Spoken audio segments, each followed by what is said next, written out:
नमस्कार, प्रणाम। मैं हूं इंद्रदमन तिवारी और आप देख रहे हैं अधिवक्ता महोदय।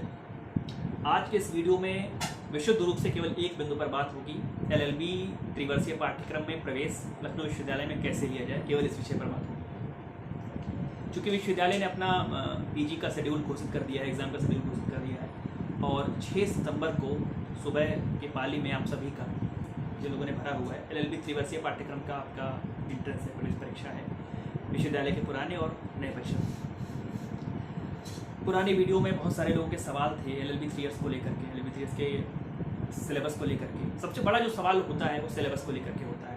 बाकी पैटर्न तो सबको पता है, MCQ बेस्ड है, सबको पता है, उसमें निगेटिव मार्किंग नहीं है, सबको पता है कि 4 जवाबों में से एक जवाब करना है, सवाल कितने आ रहे हो मायने नहीं रखता। सबसे बड़ी चीज़ जो होती है सिलेबस, क्या पढ़ें, किन कम से कम चीज़ों को पढ़ के हम ज़्यादा से ज़्यादा स्कोर कर सकें। तो जब हम LLB 3 इयर्स का जो एंट्रेंस का सिलेबस है उसको खोलते हैं तो पाते हैं कि जो सबसे बड़ा, सबसे स्कोरिंग एरिया है वो हमारे लिए है इंडियन पॉलिटी का, भारत की राज्य व्यवस्था का, जहाँ से सबसे ज़्यादा सवाल त्रिवर्षीय पाठ्यक्रम के प्रवेश परीक्षा में पूछे जाते हैं। Indian polity. दूसरा सेगमेंट है जनरल अवेयरनेस का। जनरल अवेयरनेस मीन्स जो आप इसको करंट अफेयर समझते हो, या जनरल अवेयरनेस का मतलब कि जो एक सामान्य प्रज्ञा वाले, सामान्य बुद्धि विवेक वाले व्यक्ति को आना चाहिए, तो स्नातक स्तर के, जो स्नातक कर चुका है उस व्यक्ति को आना चाहिए। लॉजिकल एप्टीट्यूड और मेंटल एबिलिटी के भी सवाल आते हैं, लेकिन लॉजिकल एप्टीट्यूड, मेंटल एबिलिटी से अधिक, चूँकि मैं विधि का छात्र हूँ और आपसे विधि के छात्र होने जा रहे हैं, इसलिए हम सभी को सबसे ज़्यादा जिस चीज़ पर फोकस करना है वो है इंडियन पॉलिटी। चूँकि एंट्रेंस को बीट करने के लिए भी इंडियन पॉलिटी पढ़ना है, और जब हम LLB 3 ईयर के फर्स्ट सेमेस्टर में होंगे तो उसको हम कॉन्स्टिट्यूशन लॉ ऑफ इंडिया के अंतर्गत भी पढ़ेंगे। तो उस समय के लिए आज से तैयारी क्यों ना की जाए। जब इंडियन पॉलिटी की बात होती है तो पॉलिटी में क्या पढ़ें जो हमारे एंट्रेंस में आएगा। तो पुराने पेपर को आप उठा के देखेंगे। पुराने पेपर को उठा के देखने का मेरा मतलब ये है, चूँकि पेपर विश्वविद्यालय वापस करता नहीं है, लेकिन स्मृति आधारित जो सवाल होते हैं, जो लोग बाहर से निकलने पर बताते हैं या इन्वेस्टिगेशन के दौरान देखने में आता है, बाद में चर्चा में पता चलता है कि कौन से सवाल पूछे गए थे, तो सबसे ज़्यादा सवाल पॉलिटी के रहते हैं। पॉलिटी अगर आपका मजबूत है, पॉलिटी सेगमेंट में आपने बढ़िया पढ़ाई की है, तो जाहिर सी बात है कि आपका प्रवेश तय है। अब इस पॉलिटी को शुरू कहाँ से करना है, तो पॉलिटी को शुरू करेंगे हम कॉन्स्टिट्यूशन के बनने से, और जो पूरा का पूरा एक कॉन्स्टिट्यूशनल डेवलपमेंट ऑफ इंडिया है, कॉन्स्टिट्यूएंट असेंबली की बैठकों से लेकर के और कॉन्स्टिट्यूशन बनने का जो पूरा समय था, उस पूरे समय से सवाल आते हैं सैलिएंट फीचर ऑफ कॉन्स्टिट्यूशन से।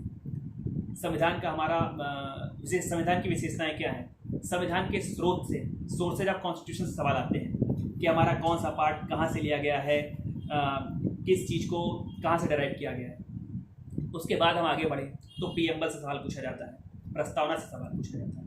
प्रीएम्बल से आगे बढ़े तो सिटीजनशिप से सवाल पूछा जाता है, फंडामेंटल राइट से सवाल पूछा जाता है, directive principle of state policy से सवाल पूछा जाता है, राज्य के नीति निर्देशक तत्व। सबसे जो बड़ा एरिया है पार्ट 3 आर्टिकल 12 से लेकर 35 फंडामेंटल राइट्स। फंडामेंटल राइट एक बहुत फ्रूटफुल एरिया है, आपके इंटरेस्ट के लिए बहुत फ्रूटफुल एरिया है। अगर आपने उसको कायदे से पढ़ा है, 12 से 35 फंडामेंटल राइट एरिया को कायदे से पढ़ा हुआ है, तो आपको 10 से 12 सवाल उसी फंडामेंटल राइट वाले एरिया से मिल जाते हैं। तो उस पार्ट 3 को कायदे से पढ़ने की ज़रूरत है।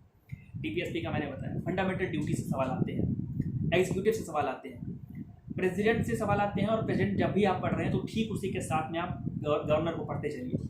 जैसे प्रेसिडेंट की पार्डनिंग पावर आपने पढ़ी तो गवर्नर की पार्डनिंग पावर भी देख लीजिए। प्रेसिडेंट जो बहुत सारे लोग का अपॉइंटमेंट करता है, वैसे स्टेट में ही गवर्नर उन सारे लोग का अपॉइंटमेंट किस आर्टिकल्स में करता है, उन सारे आर्टिकल्स को एक साथ पढ़ने की आवश्यकता है। प्रेसिडेंट की पावर को जब आप पढ़ रहे हैं तो प्रेसिडेंट की पावर के साथ साथ में, जैसे प्रेसिडेंट की ऑर्डिनेंस मेकिंग पावर के साथ आप गवर्नर के ऑर्डिनेंस मेकिंग पावर को भी साथ में पढ़िए। तो प्रेसिडेंट और गवर्नर को एक साथ पढ़ने की आसानी ये है कि आपके कई सारे आर्टिकल्स एक साथ कवर हो जाते हैं, और चूँकि एक जैसी शक्तियाँ हैं, सिमिलर हैं, तो थोड़ा याद करने में भी आसानी हो जाती है। हम और आगे बढ़ते हैं तो पंचायती राज वाला सेगमेंट है, सवाल वहाँ से आते हैं। पंचायती राज के पूरे चैप्टर को कायदे से पढ़ने की ज़रूरत है। और आगे बढ़ें तो इलेक्शन कमीशन हो गया, कॉन्ट्रोलर और ऑडिटर जनरल वाला, कैग वाला जो चैप्टर हो गया, वहाँ से सवाल पूछे जाते हैं। फिनांस कमीशन से सवाल पूछे जाते हैं, इंटर स्टेट काउंसिल सवाल पूछे जाते हैं। और आगे बढ़ेंगे तो जो इमरजेंसी पावर है, इमरजेंसी पावर से सवाल पूछे जाते हैं और अमेंडमेंट ऑफ द कॉन्स्टिट्यूशन से सवाल पूछे जाते हैं। तो बेसिकली कॉन्स्टिट्यूशन के वो सारे पार्ट हैं जिनको अभी जो समय बचा हुआ है, उस बचे हुए समय में अच्छा पढ़ेंगे कैसे। अगर आपके पास अभी तक कॉन्स्टिट्यूशन की बैरेक्ट है तो बहुत अच्छी बात है, तो आप आर्टिकल्स को पढ़िए और मैं कहूँगा कम से कम इंडेक्स की रीडिंग जरूर करिए। किस आर्टिकल में क्या है ये जानना बहुत महत्वपूर्ण है। उसके अंदर 7, 8, 10 लाइनों में क्या लिखा हुआ है वो इस एंट्रेंस के पर्पज़ से बहुत फ्रूटफुल नहीं है। आपके काम का यही चीज़ है कि किस आर्टिकल में प्रोविजन कौन सा दिया हुआ है। आर्टिकल 14 आपसे सवाल पूछा जा सकता है कि राइट टू इक्वलिटी का उल्लेख कहाँ पे किया गया है, तो आप आर्टिकल 14 को टिक करते हैं। अब उस राइट टू इक्वलिटी के अंतर्गत क्या क्या चीज़ें हैं, क्या क्या रेस्ट्रिक्शन है, क्या नहीं है, क्या प्रावधान है, कौन सारा केस लॉज है, उसको बहुत ज़्यादा पढ़ने की जरूरत नहीं है। आप बेयर एक्ट का रीडिंग करके आइए, इंडेक्स पढ़ के आइए। और ये इंडेक्स की रीडिंग अगर आपने बेरेक ले ली है तो अच्छी बात है, या हम सभी के पास लूसेंट की किताब होगी, अरिहंत की किताब होगी। मैं किसी खास पब्लिकेशन का प्रचार नहीं कर रहा हूँ। आपके पास जो भी गाइड है वो सारी गाइडें काम करेंगी। अगर आपने किसी भी स्टेट यूनिवर्सिटी के LLB एंट्रेंस को लेकर के आपने कोई भी गाइड ली हुई है, आप उस पर भरोसा कर सकते हैं, लेकिन आपको ढूंढना होगा। मैंने जो भी सारी चीज़ें बताई हैं, इन सारी चीज़ों को एक बार अपनी पॉलिटी वाले सेगमेंट में ढूंढ लीजिए। अगर आपके पास लक्ष्मीकांत है तो वो भी बेहतर किताब है। तो आप ऐसा कोई किताब को लेकर के परेशान नहीं होइए कि किस किताब में सारा का सारा सिलेबस दिया हुआ है, क्योंकि विश्वविद्यालय से कोई किताब नहीं छपवाता है अपने लोगों के लिए या किसी के लिए। तो आपके पास जो भी गाइड उपलब्ध है, क्योंकि कोई BA करके आ रहा है, कोई BCom करके आ रहा है, कोई BSc करके आ रहा है, या कोई ग्रेजुएशन के कोई और कोर्स से आ रहा है, किसी और पाठ्यक्रम से यहाँ पे आ रहा है, तो सबको कम से कम इतने इंडियन पॉलिटी के सेगमेंट की जानकारी होनी चाहिए।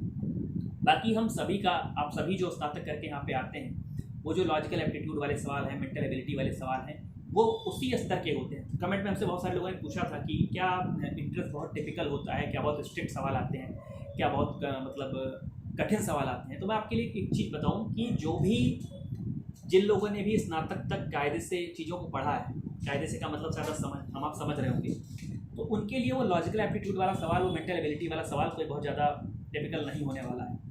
जो भी समस्या होती है, समस्या इंडियन पॉलिटी के सेगमेंट में होती है, क्योंकि जो BCom करके आया है उसने पॉलिटी नहीं पढ़ा है, जो BSc करके आया है उसने पॉलिटी नहीं पढ़ा है, जो BTech करके आया है उसने पॉलिटी नहीं पढ़ा है। जो मानविकी के छात्र हैं उन्होंने हो सकता है किसी माध्यम में पढ़ा हो, जिसने पॉलिटिकल साइंस लिया हो सकता है उसका रुझान रहा हो तो उसने थोड़ा पढ़ा हो। तो आप सभी को अभी इस बचे हुए दिन में सबसे ज़्यादा मेहनत करने की आवश्यकता है इंडियन पॉलिटी में, क्योंकि जो इंडियन पॉलिटी का सेगमेंट है वो आपको बहुत सारा नंबर दिलवाने वाला है। कॉन्स्टिट्यूशन बनने से लेकर के, मेकिंग ऑफ द कॉन्स्टिट्यूशन से लेकर के, और कॉन्स्टिट्यूशन को आप जितना अंदर तक पढ़ सकें, जो मैंने बताया इसके इतर भी अगर आप इसके अलग भी पढ़ के आएंगे तो आपके लिए फ़ायदेमंद है। मैं ऐसा नहीं कह रहा हूँ कि केवल इसी से सवाल आएंगे, लेकिन मैं ये ज़रूर कहूँगा और ये बात दोहरा के कहूँगा कि जो ज़्यादा से ज़्यादा सवाल हैं LLB त्रिवर्षीय पाठ्यक्रम के एंट्रेंस में, वो ज़्यादा से ज़्यादा सवाल इंडियन पॉलिटी सेगमेंट से आते हैं। ये मैं गारंटी जिम्मेदारी के साथ कहता हूँ। पुराने पेपर का इवैल्यूएशन करने के बाद बता रहा हूँ, लोगों की राय लेने के बाद बता रहा हूँ। और एक चीज़ और है कि जब भी आप पढ़िए, जैसे मैं प्रेसिडेंट गवर्नर की बात कर रहा था, तो जब आप प्रेसिडेंट को पढ़ रहे हैं गवर्नर को साथ में पढ़िए, जब आप प्राइम मिनिस्टर को पढ़ रहे हैं तो चीफ मिनिस्टर को साथ में पढ़िए, जब आप स्पीकर को पढ़ रहे हैं, यहाँ पे विधानसभा के स्पीकर के विषय में पढ़ रहे हैं तो आप लोकसभा के स्पीकर के विषय में पढ़िए, जब आप विधान परिषद के सभापति के विषय में पढ़ रहे हैं तो राज्यसभा के सभापति के विषय में पढ़िए, क्योंकि कई सारे आर्टिकल्स ऐसे हैं जो आपको एक साथ आपको इन चीज़ों की याद दिला देंगे, वो आपको याद करने में, हल करने में उसको आसानी हो। तो LLB 3 ईयर्स का सिलेबस यही है जो मैंने आपको बताया।